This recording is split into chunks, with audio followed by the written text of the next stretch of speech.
لا حول ولا قوة إلا بالله العلي العظيم أعوذ بالله من الشيطان اللعين الرجيم بسم الله الرحمن الرحيم الحمد لله نحمده ونستعينه ونستغفره ونستهديه ونعوذ بالله من شرور أنفسنا ومن سيئات أعمالنا من يهد الله فلا مضل له ومن يضلل فلا هادي له وأشهد أن لا إله إلا الله وحده لا شريك له وأشهد أن محمدًا عبده ورسوله انتجبه لولايته واختصه برسالته وأكرمه بالنبوة أمينًا على غيبه ورحمة للعالمين وصلى الله على محمد وآله وعليهم السلام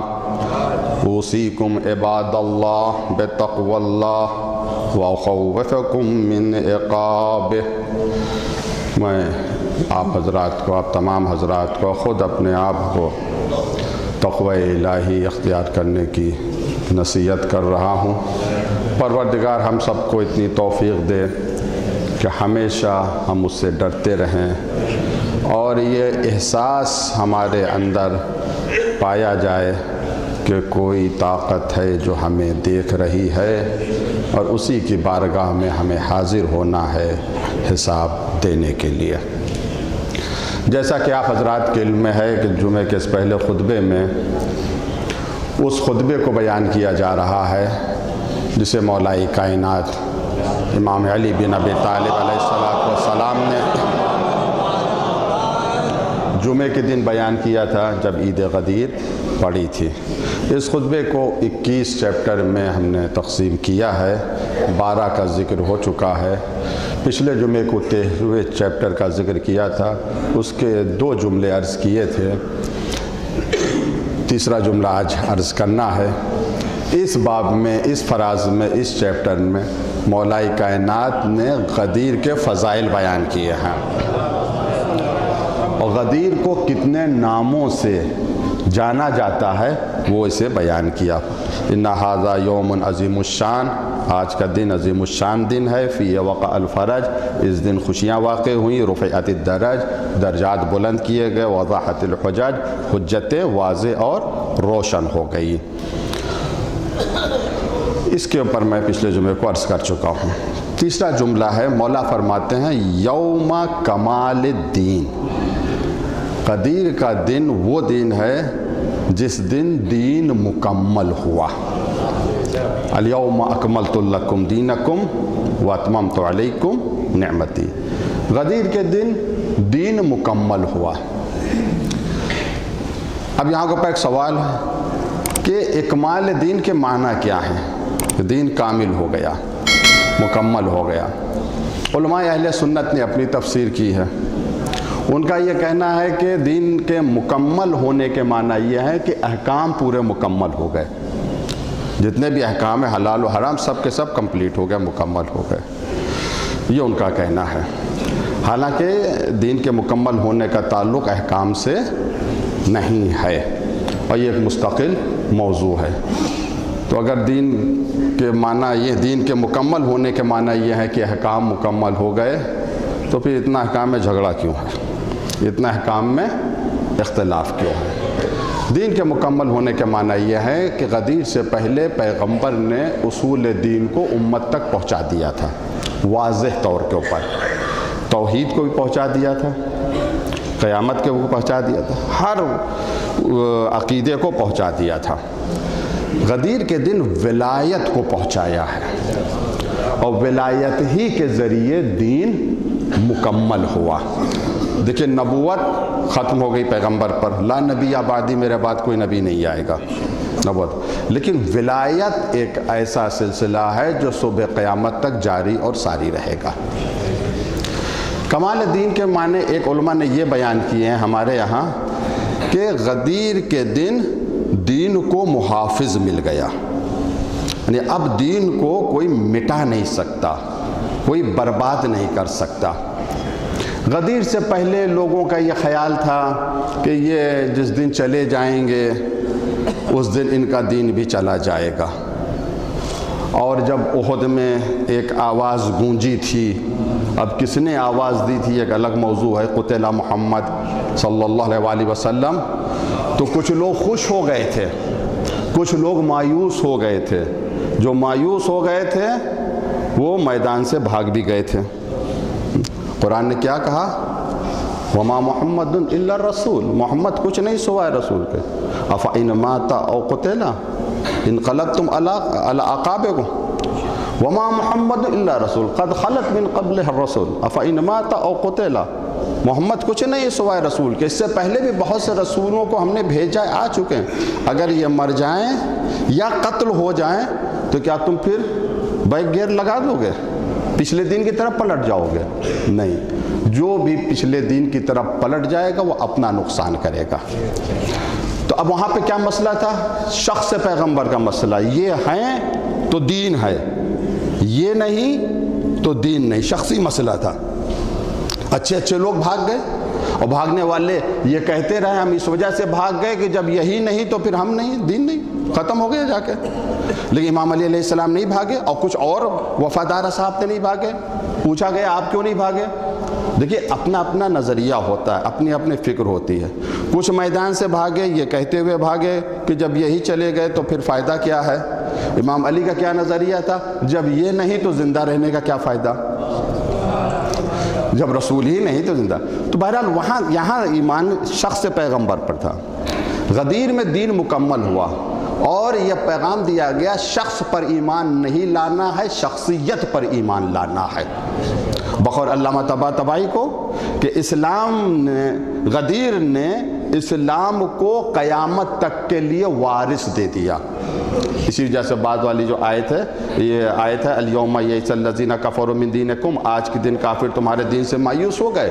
یعنی ابھی تک کافر کو امید تھی کہ یہ چلے جائیں گے تو دین چلا جائے گا ان کا، ہم آرام سے اپنے بزرگوں کے دینوں پر قائم رہیں گے۔ لیکن جب غدیر میں پیغمبر نے من کنت مولا فہذا علی مولا کہہ کر ولایت کا اعلان کر دیا، تو صرف ولایت کا اعلان نہیں تھا، اسلام کو وارث دیا ہے پیغمبر نے، قیامت ایک نظام دیا ہے امت کو قیامت تک کے لیے۔ اور یہی بات ہے، جو بھی اس نظام کا تابع ہے، جس نے بھی اس نظام کی اتباع کی ہے، گویا وہ صحیح طریقے سے اس نے اسلام کو سمجھا ہے۔ دو ہی تو نظام ہے ہمارے پاس، یعنی اسلام کے پاس، یا نظام ولایت ہے یا وہ جھوپڑی والا نظام ہے۔ آج جب اسلام پر وقت آیا، کون سا نظام آگے پڑھ کر اسلام کی مدد کر رہا ہے، اسلام کی نصرت کر رہا ہے؟ چوتھا جملہ مولا فرماتے ہیں یوم العہد والمعہود، غدیر کا دن عہد اور معہود کا دن ہے۔ عہد یعنی وعدہ لینا، عہد لینا، معہود جس کا وعدہ لیا گیا ہے۔ غدیر کا ایک نام مولا نے رکھا عہد اور معہود۔ یہ جو عہد ہے سب سے لیا گیا ہے، اور اس عہد کے بارے میں سوال کیا جائے گا۔ اس عہد کی اہمیت کو اس طرح سے قرآن نے بیان کیا، وَأَوْفُوا بِالْعَہْدِ، عہد کو پورا کرو، وفا کرو عہد کے، یعنی جو وعدہ تم نے کر لیا ہے، جو عہد و میثاق تم نے کر لیا ہے، اسے تم پورا کرو۔ اوفوا بالعہد ان العہد کان مسئولا، یہ جو عہد تم نے کیا ہے اس کے بارے میں تم سے سوال کیا جائے گا، تم سے پوچھا جائے گا کہ تم نے اس عہد کے ساتھ وفا کی یا دغا کی۔ ولایت علی بن ابی طالب ایک عہد ہے، اس عہد کا سوال قیامت کے دن کیا جائے گا، پوچھا جائے گا کہ تم غدیر کے وفادار تھے یا غدیر کے غدار تھے، سوال کیا جائے گا، پوچھا جائے گا۔ سورہ رات آیت نمبر 1920 میں ارشاد ہوا، دیکھیں عہد کی کتنی اہمیت ہے۔ ارشاد ہوا افمن یعلم، آیا وہ شخص جو جانتا ہے، انما انزل الیک من ربک الحق، یعنی وہ شخص جو جانتا ہے کہ جو بھی آپ پر نازل ہوا ہے آپ کے رب کی طرف سے وہ حق ہے۔ یعنی ایک وہ شخص جو یہ جانتا ہے جو پیغمبر پر نازل ہوا وہ سب حق ہے، کیا یہ شخص اس طرح ہو سکتا ہے یا اس شخص جیسا ہو سکتا ہے کمن ہوا عاما، جو اندھا ہے؟ عجیب تعبیر قرآن نے دی.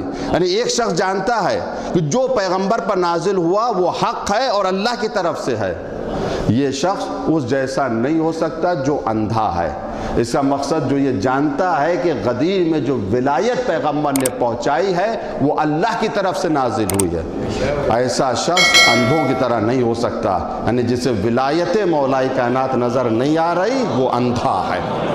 یہ میں نہیں کہہ رہا ہوں، قرآن کہہ رہا ہے. کمن ہوا اعمیٰ انما یتذکر اولو الالباب. لیکن کون یاد رکھتا ہے؟ الباب جمع ہے لب کی. لب کہتے ہیں عقل کو. جن کے پاس عقل ہے وہی نصیحت بھی حاصل کرتے ہیں، وہی یاد بھی کرتے ہیں، وہی سمجھتے بھی ہیں. یعنی اس حقیقت کو ہر شخص نہیں سمجھ سکتا. جو اندھا ہے وہ تو نہیں سمجھ سکتا. جن کے پاس عقل ہے، عام لفظوں میں، آسان لفظوں میں، جن کے پاس عقل ہے وہی ولایت مولا کائنات کو سمجھ سکتے ہیں.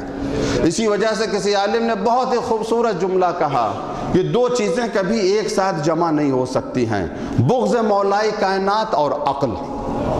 جس دل میں، جس ذہن میں، جس دماغ میں دشمنی آ گئی مولا کائنات کی، عقل چلی جائے گی. عقل آ گئی تو بغض چلا جائے گا. تو دونوں انما یتذکر اولو الالباب. کیسے اولو الالباب؟ کیسے صاحبان عقل؟ الذین یوفون بعہد اللہ، جو اللہ سے جو انہوں نے عہد کیا ہے اس کے ساتھ وفا کرتے ہیں. اتنی عقل ہے ان کے پاس کہ ہم نے جو عہد کر لیا، یعنی جو بیعت کر لی غدیر میں، اس بیعت کو توڑتے نہیں ہیں، اس کے ساتھ وفا کرتے ہیں. کاش ہر مسلمان اگر غدیر کا وفادار ہوتا تو آج تاریخ کا رخ کچھ اور ہی ہوتا. وَلَا يَنْقَضُونَ الْمِيثَاقَ، جو میثاق اللہ سے انہوں نے کیا ہے، جو وعدہ اللہ سے کیا ہے، جو پرامس اللہ سے کیا ہے، اسے توڑتے نہیں ہیں. حدیث میں آیا ہے، امام رضا علیہ السلام فرماتے ہیں، آیت میں جو میثاق کا ذکر ہے، اس میثاق سے مراد میرے جد کی ولایت ہے. یہ آٹھ امام علیہ السلام نے فرمایا. تو اس کے بعد ایک اور نام کا ذکر کیا مولا کائنات نے. میں نے کہا کہ خود مولا نے اس خطبے میں غدیر کے فضائل بیان کیے. کتنے ناموں سے یاد کیا غدیر. اور پچھلے جمعوں کو میں نے عرض کیا کثرت الاسماء تدل علی الشرف. نام اگر زیادہ ہیں اس کا مطلب مقام بھی بہت زیادہ ہے، شرف بھی بہت زیادہ ہے. یوم الشاہد والمشہود، غدیر کا دن شاہد اور مشہود ہے. شاہد اور مشہود اور شہادت کے حوالے سے جہاں تک مجھے یاد پڑ رہا ہے، جب چوتھا باب میں نے آپ کے سامنے عرض کیا تھا اس میں تفصیل سے میں نے بیان کیا کہ قرآن میں جہاں کہیں لفظ شہادت آیا ہے اس سے مراد وہ شہادت نہیں ہے کہ جس کی طرف ہمارا اور آپ کا ذہن جاتا ہے، یعنی اللہ کی راہ میں قتل ہو جانا، اس سے وہ مراد نہیں ہے. قرآن مجید میں جہاں لفظ شہادت آیا ہے اس سے مراد گواہ کے ہیں، اس سے مراد گواہ کے ہیں. غدیر کا دن شاہد بھی ہے اور مشہود بھی ہے، یعنی گواہ بھی ہے اور جس بات کی گواہی دی جا رہی ہے وہ بھی ہے. شاہد بھی ہے، مشہود بھی ہے. کیسے غدیر کا دن شاہد ہو گیا، کیسے غدیر کا دن مشہود ہو گیا؟ امام علی ابن الحسین امام زین العابدین علیہ السلام، صحیفہ کاملہ میں آپ کی دعا ہے، دعا نمبر 6، تفصیلی دعا ہے زمانے کے اعتبار سے. اس دعا کا خلاصہ یہ ہے، یہ جو دن ہے، آج کا دن چلا جائے گا، کل کا دن آئے گا. یہ جو دن ہے یہ دن گواہی دے گا، ہماری گواہی دے گا، آپ کی گواہی دے گا. آپ نے نماز جمعہ پڑھ لی، یہ جمعہ تو چلا جائے گا، یہ دن تو چلا جائے گا، مگر گواہ بن جائے گا. بارگاہ خدا میں گواہی دے گا، میرے معبود تیرا یہ بندہ حی علی الصلاۃ کی آواز سن کر تیری مسجد میں جمعہ کی فریضے کو ادا کرنے کے لیے آیا تھا. تو شاہد کیا ہو گیا؟ دن ہو گیا. مشہود کیا ہو گیا؟ آپ کا عمل ہو گیا. خدا نہ کرے کوئی گناہ میں مبتلا ہے تو دن اس کی گواہی دے گا، میرے اللہ آج کا دن سید الایام تھا، تیرا بندہ حرام کام میں مبتلا تھا، غیبت میں مبتلا تھا، چغلے میں مبتلا تھا، کسی اور حرام کام میں. تو کہنے کا مقصد ہے، چوتھے امام فرماتے ہیں یہ دن، یہ ایام، یہ زمانہ گواہ ہے، گواہی دے گا، ہمارے اعمال کی گواہی دے گا. مکان بھی گواہ ہوتا ہے. اس سرزمین کے اوپر آپ بیٹھے ہوئے ہیں، یہ زمین بھی گواہی دے گی. گھر میں جس جگہ آپ نماز پڑھتے ہیں وہ زمین بھی گواہی دے گی. اسی وجہ سے کہا گیا ہے کہ اگر احتضار کے وقت روح نکلنے میں تکلیف ہو رہی ہے تو بیمار کو وہاں لے جاؤ جہاں وہ نماز پڑھتا، کہ اس کی برکت شامل حال رہے، روح آسانی سے۔ تو زمان بھی گواہی دیتا ہے، مکان بھی گواہی دیتا ہے۔ امام کیا فرماتے ہیں؟ غدیر کا دن شاہد بھی ہے اور مشہود بھی ہے، یعنی غدیر کا مکان، غدیر کا منبر بھی، زوال کا وقت بھی گواہی دے رہا ہے کہ اس کائنات میں اگر ولی ہیں تو علی بن ابی طالب علیہ السلام ہے۔ شاہد یوم الشاہد و مشہود، غدیر کا منبر، غدیر کا زمانہ شاہد بھی ہے اور مشہود ہے۔ جس کی گواہی دی گئی ہے وہ ولایت مولا کائنات ہے۔ اسی کے بارے میں سب سے پوچھا جائے گا، اسی کے بارے میں سب سے سوال کیا جائے گا۔ جس نے اس ولایت کا ساتھ دیا وہ کامیاب ہو جائے گا، جس نے اس ولایت کو ترک کیا وہ ناکامیاب ہو جائے گا۔ دعا یہ ہے پروردگار ہم سب کو اتنی توفیق دے کہ مرتے دم تک ولایت مولا کائنات ہمارے سینوں میں رہے، ہمارے دلوں میں رہے، ہماری زبان سے، ہمارے اعمال سے، ہمارے ہر عمل سے ولایت مولا کائنات کا اظہار ہو۔ وآخر دعوانا الحمدللہ رب العالمین۔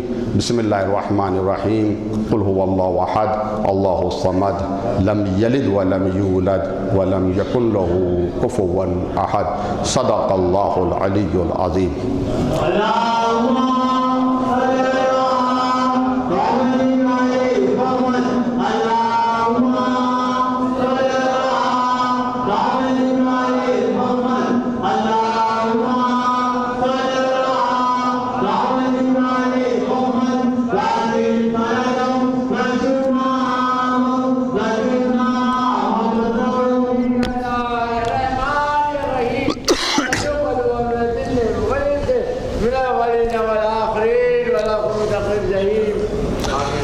الحمدللہ نحمدہ ونستعینہ ونستغفرہ ونستہدیہ ونؤمن بہ ونتوکل علیہ ونعوذ باللہ من شرور انفسنا ومن سیئات اعمالنا من یہد اللہ فلا مضل لہ ومن یضلل فلا ہادی لہ واشہد ان لا الہ الا اللہ وحدہ لا شریک لہ واشہد ان محمدا عبدہ ورسولہ ارسلہ بالہدی ودین الحق لیظہرہ علی الدین کلہ ولو کرہ المشرکون۔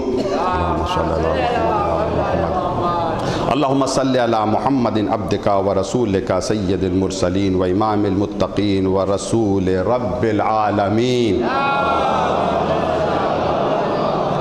اللہم صلی علی علی امیر المومنین وسیع رسول رب العالمین عبدک وولیک واخی رسولک وحجتک علی خلقک وآیتک الکبری ونبع العظیم۔ وصلی علی الصدیقۃ الطاہرہ فاطمہ سیدۃ النساء العالمین۔ وصلی علی سبطِ الرحمہ و امام الہدی الحسن والحسین سیدی شباب اہل الجنہ۔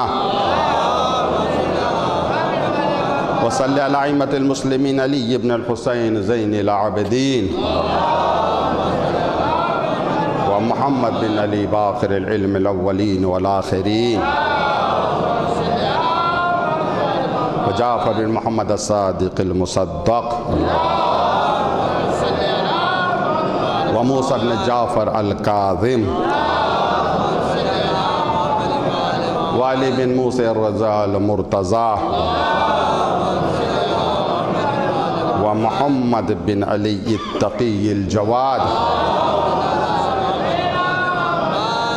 وعلي بن محمد النقي وحسن بن علي العسكري وخلف الهادي المهدي حججك على عبادك وابنائك في بلادك صلاة كثيرة دائمة۔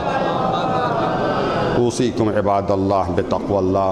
اس خطبے میں اپنے آپ کو اور آپ تمام حضرات کو تقوی الہی اختیار کرنے کی وصیت کر رہا ہوں۔ پروردگار ہم سب کو اتنی توفیق دے کہ ہمیشہ ہم اس سے ڈرتے رہیں اور اس کی عظمت کا احساس ہمارے دلوں میں، ہمارے قلوب میں پایا جائے۔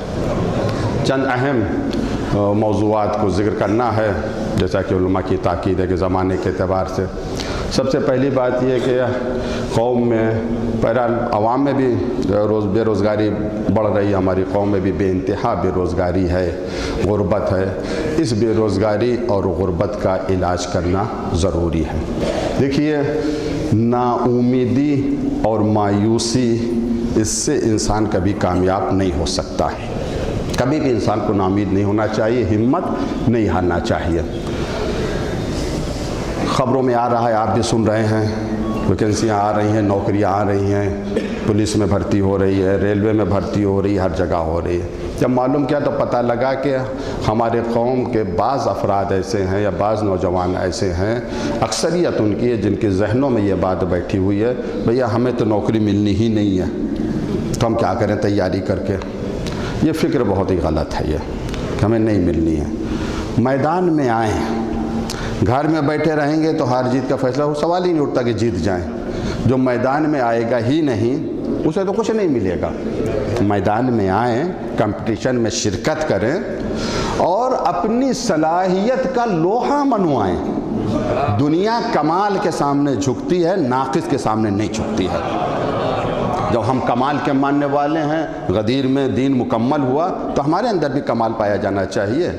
جس فن میں ہم ہیں، جس فن کے ہم ماہر ہیں، جس فیلڈ کے ہم ماہر ہیں، اس میں ہم کمال تک پہنچے۔ اگر ہمارے اندر ہر طرح کا کمال پایا گیا تو نوکری دوڑ کر ہمارے پاس آئے گی۔ لیکن عرض کرنے کا مقصد یہ کہ یہ نا امیدی یہ ذہنوں سے نکال دیں، ہمیں تو ملنے والی نہیں ہے۔ کمپٹیشن ہوتا ہے، کہیں نہ کہیں نظر ہی نہیں آتا۔ مسلمانوں کی حالت بھی بدتر ہے۔ کہا جاتا ہے ہندوستان میں مسلمانوں کی تعداد تقریباً کہا جاتا ہے کہ 20% ہے۔ اس میں ان کا حصہ کتنا ہے نوکریوں میں؟ 2-2.5% سے زیادہ نہیں ہے۔ ہمارا کتنا حصہ ہے؟ انگلیوں پہ گن سکتے ہیں۔ اس کی ایک وجہ یہ ہے، کبھی علم کے میدان میں، ٹیکنالوجی کے میدان میں دنیا ہمارا لوہا مانتی تھی، ملک ہم سے استفادہ کرتا تھا۔ آج اس سے تھوڑا پیچھے آ گئے ہیں۔ یہ قدم آگے بڑھائیں، میدان بچوں کو تیار کریں، نوجوانوں کو تیار کریں، کمپٹیشن میں لائیں۔ ابھی سے شکوہ نہ کریں کہ ہمارے ساتھ ناانصافی ہوگی، ہمارے ساتھ تعصب ہوگا۔ ایک بات ہمیشہ ذہن میں بٹھا لیں، اگر آپ کے اندر صلاحیت ہے تو آپ تعصب کی ہر دیوار کو گرانے کی صلاحیت رکھتے ہیں۔ صلاحیت اپنے اندر پیدا کرو، اس کے لیے کیا ہے؟ مولا کائنات غالب حضرت علی بن ابی طالب علیہ السلام آپ کی طرف ایک شعر منسوب ہے، من طلب العلا سحر اللیالی، جو بلندیوں تک پہنچنا چاہتا ہے، اعلیٰ مقام تک پہنچنا چاہتا ہے، وہ راتوں کو جاگتا ہے، یعنی محنت کرتا ہے۔ اس شعر کا یہ مقصد نہیں کہ راتوں میں جاگتا ہے دن بھر سوتا ہے، نہیں، محنت کرتا ہے، اونچائی تک جو محنت کریں۔ من جدہ وجدہ، جس نے کوشش کی، جس نے محنت کی، اسے ملے گا۔ جب اللہ کا دشمن محنت کرتا ہے تو دنیا میں اللہ اسے محروم نہیں کرتا، دے دیتا ہے۔ تو جب ولی خدا محنت کرے گا، آپ محنت کریں گے، تو کیا آپ کو اجر و ثواب نہیں ملے گا؟ تو عرض کرنے کا مقصد یہ ہے کہ میدان میں آئیں، کمپٹیشن میں آئیں اور شرکت کریں اس میں، اور ایسے ہی نہیں، تیاری کے ساتھ آئیں، پوری صلاحیتوں کے ساتھ آپ آئیں، انشاءاللہ کامیابی ملے گی۔ انشاءاللہ اس ترقی کی دوڑ میں آپ دوڑیں۔ گھر میں بیٹھے رہیں گے بہت پیچھے چلے جائیں گے، آہستہ آہستہ چلیں گے تب بھی پیچھے رہیں گے، لیکن اگر دوڑیں گے تب برابر میں رہیں گے۔ اگر آپ کو برابری کا درجہ چاہیے تو ان کے میدان میں، ٹیکنالوجی کے میدان میں اپنی صلاحیتوں کا لوہا منوانا آپ کے لیے ضروری ہے۔ جمعہ کا دن ہے، دعا کریں پروردگار ہماری قوم کے جوانوں کو توفیق دے کہ زیادہ سے زیادہ محنت کر سکیں، پیرنٹس کو، ان کے والدین کو توفیق دیں کہ زیادہ سے زیادہ توجہ دیں بچوں کی تعلیم پر۔ صلوات پہ محمد و آل محمد۔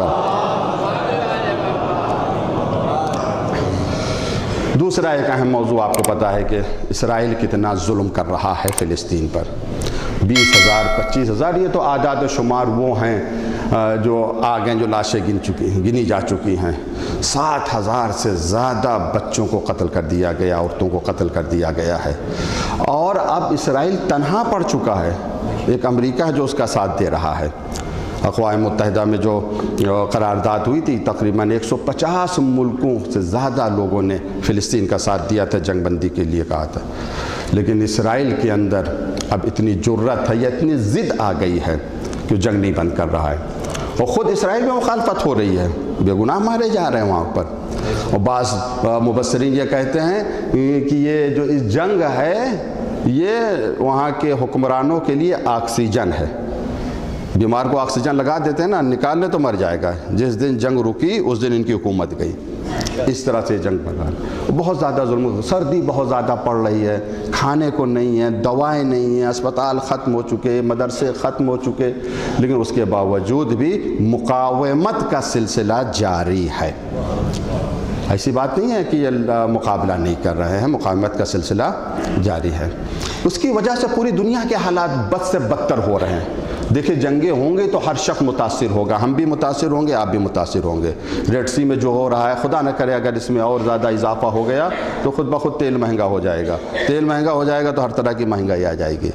کسی نہ کسی طریقے سے جنگ سے ہر شخص متاثر ہوتا ہے، اور یہ بات سب کے ذہن میں رہنی چاہیے کہ جنگ کسی مسئلے کا حل نہیں ہے۔ ہر جنگ صلح کے اوپر ختم ہوتی ہے، ایک نہ ایک دن تو صلح ہوگی۔ اسرائیل کو روکنا پڑے گا، آج نہیں، ایک ہفتے بعد، ایک مہینے، کب تک لڑے گا وہ؟ ایک نہ ایک دن، لیکن کتنی بربادی ہو جائے گی، کتنی تباہی ہو جائے گی۔ دوسری جنگ عظیم میں کئی ملین لوگ مارے گئے، تباہی اور بربادی کے پاس بھی یورپ نے جنگ کو روکا۔ تو تباہی اور بربادی کے بعد روکنے سے بہتر یہ ہے کہ ابھی اس جنگ کو روک دیا جائے۔ جو با اثر لوگ ہیں ان کی یہ ذمہ داری بنتی ہے کہ پوری کوشش یہ کریں کہ اس جنگ کی آگ کو خاموش کریں، اس پر تیل نہ ڈالیں، پھونک نہ لگائیں۔ پھونکیں گے تو جنگ کا شعلہ اور بڑھے گا اور اسے ہر آدمی متاثر ہوگا۔ ہماری دعا پروردگار ہمارے ملک میں امن و امان قائم رکھے، ہماری سرحدوں کی حفاظت ہوتی رہے، اور اسرائیل کو پروردگار نیست و نابود کرے۔ یہ نیست و نابود تو ہو جائے گا، اس جنگ نہیں جس کے بعد دوسری جنگ ہوگی۔ جو 20,000 لوگوں کو مار دیا، ان کے جو بچے ہیں ان کی زندگی کا صرف ایک مقصد ہوگا، وہ یہ کہ اسرائیل کو ہمیں نابود کرنا ہے۔ جو بچے یہ تو ختم ہوگا، اس میں تو کوئی شک نہیں ہے، ایک نہ ایک دن ختم ہوگا۔ ہر طرف اسلامی ممالک ہیں، یہ کب تک چل رہا ہے؟ یہ جو بادشاہت ہے عرب کی، اور کچھ عرب کے جو بادشاہ ہیں، یہ ان کی خیانت ہے جس کی وجہ سے اسرائیل کے اندر اتنی جرأت ہے، اتنی جرأت ہے۔ زبان سے کچھ کہتے ہیں، عمل ان کا کچھ اور ہے۔ تیسرا ایک موضوع ہے، وہ بھی آپ نے خبروں میں سنا ہوگا، اور وہ موضوع ہے سیریا میں جنرل قاسم سلیمانی کے ساتھی رضی موسوی جنرل تھے، بہت بڑے کمانڈر تھے، ان کو اسرائیل نے شہید کر دیا۔ جنرل قاسم سلیمانی کے بعد یہ بہت ہی بڑے جنرل تھے جن کو اسرائیل نے شہید کیا، اور یہ کام کر کے اسرائیل نے اپنے لیے مصیبتوں کو مول لے لیا۔ ٹھیک ہے، ہماری قوم ایسی ہے جو کبھی شہادتوں سے خوف نہیں کھاتی۔ یہ جب جنازہ اٹھاتے ہیں، آپ دیکھیے خبروں میں جا کے، یہ جب جنازہ اٹھاتے ہیں یا اعلان کرتے ہیں تو یہ کہتے ہیں ہم پورے فخر کے ساتھ اعلان کر رہے ہیں کہ فلاں شہید کا جنازہ فلاں جگہ سے اٹھے گا، اور ایک دوسرے کو مبارکباد دیتے ہیں۔ ایک شخص تھا، اس کا انٹرویو آ رہا تھا کہ میں اپنے آپ کو مبارکباد دے رہا ہوں کہ میری بیوی شہید ہو گئی، میرا بیٹا شہید ہو گیا۔ جو شہادت پر مبارکباد دے، ایسی قوم کو کوئی ہرا نہیں سکتا جس کے دل میں موت کا خوف نہ ہو۔ تو یہ جو شہید کیا ہے رضی موسوی کو، یقیناً بہت ہی فعل بد ہے، بہت برا کام اس نے کیا ہے، لیکن اس کی سزا اسے ملے گی۔ ایران نے کہا ہم اس کا بدلہ لیں گے، اور یقیناً بدلہ لیا جائے گا۔ اب اس کس شکل میں لیا جائے گا یہ تو آنے والا وقت بتائے گا، لیکن یہ واقعہ انجام دے کر اسرائیل نے بہت بڑی غلطی کی ہے۔ ہو سکتا ہے ہم میں سے کوئی یہ کہے، ظاہر سی بات ہے، خطبہ ہر جگہ جاتا ہے، ہندو حضرات بھی سنتے ہیں، تو ہو سکتا ہے وہ ہم سے یہ کہیں بھیا آپ کیوں بول رہے ہیں؟ ایران کا جنرل مارا گیا، آپ سے کیا؟ آپ کے ملک کا تو مسئلہ نہیں ہے۔ تو اس سے پہلے میں نے کہا تھا، آج بھی کہہ رہا ہوں، دیکھیے کچھ باتیں ایسی ہوتی ہیں، کچھ چیزیں ایسی ہوتی ہیں جہاں کے اوپر جغرافیائی سرحدیں باقی نہیں رہتی۔ مثال کے طور پر یہاں کے اوپر ہندوستان ہمارا ملک ہے، مقامات بنے ہوئے ہیں، مندر ہے، کاشی میں مندر ہے، ہر جگہ مندر ہے۔ کوئی ٹیررسٹ آئے کسی مندر کو گرانے کے لیے، خودکش بن کر آئے، اور کوئی عیسائی یا کوئی مسلمان یا کوئی سکھ اسے پتہ چل جائے کہ یہ مسجد کو گرانے کے لیے آیا ہے، وہ اس ٹیررسٹ کو مار دے، مندر کو اور مندر میں جو لوگ آئے ہیں پوجا کرنے کے لیے ان کو بچا لے، تو ایسا شخص جس نے ٹیررسٹ کو ختم کیا ہے وہ ویلن بنے گا یا ہیرو بنے گا؟ سب کا ہیرو بن جائے گا. پھر کوئی نہیں کہے گا بھائی یہ مسلمان ہے، یہ سکھ ہے، یہ ہندو ہے. تو بھائی یہ تو مذہب میں بھی کچھ نہیں ہے. کسی اور ملک کا بھی ہو، نہ ہو ہندوستان کا، کسی اور ملک کا وہ بچا لے تو ہم اس کی بھی تعریف کریں گے. تو کچھ چیزیں ایسی جہاں جغرافیہ نہیں ہوتا.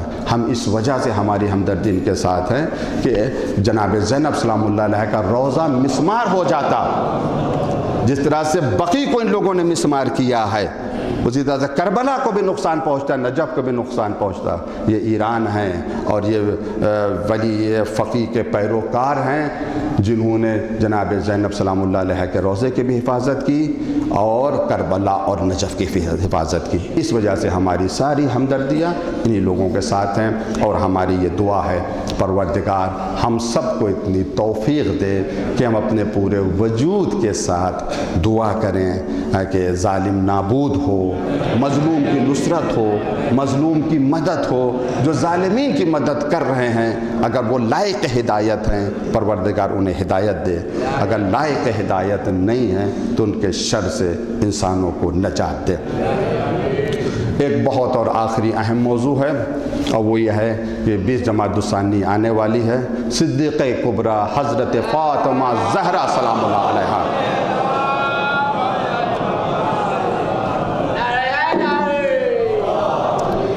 آپ کی ولادت بسعادت کی تاریخ ہے. آپ کی شخصیت کے بارے میں ہم کچھ الفاظ ہی نہیں تو کہیں کیا، جس کو ہم سمجھ نہیں سکتے اس کے ہم کیا فضائل بیان کریں گے. قرآن کے بارے میں ایک آیت ہے سورہ واقعہ میں، لا یمسہ الا المطہرون. قرآن کو چھو نہیں سکتا کوئی مگر وہی چھو سکتا ہے جو مطہر ہو. اس میں مفعول کا صیغہ ہے، یعنی جس کو پاک کیا گیا ہو. تو چھونے سے مراد کیا ہے یہاں کے اوپر؟ چھونے سے مراد یہ نہیں ہے کہ قرآن کے الفاظ کو ٹچ نہیں کر سکتا. یہ قرآن تو غیر مسلموں کے پاس ہے، وہ چھونے کی کیا بات؟ وہ تو قرآن مجید کو جلا رہے ہیں تو وہ تو چھو رہے ہیں. نہیں، چھونے سے مراد کیا نہیں، قرآن کے فضائل تک، قرآن کے حقائق تک، قرآن کے رموز تک، قرآن کے اسرار تک نجس ذہن نہیں پہنچ سکتا.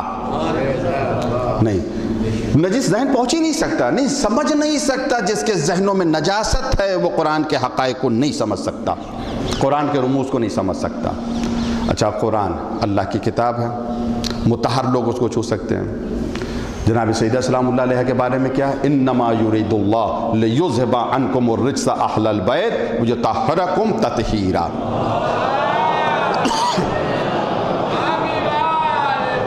آیت تطہیر کس کی شان میں نازل ہوئی؟ جناب سیدہ سلام اللہ علیہ کی شان میں نازل ہوئی.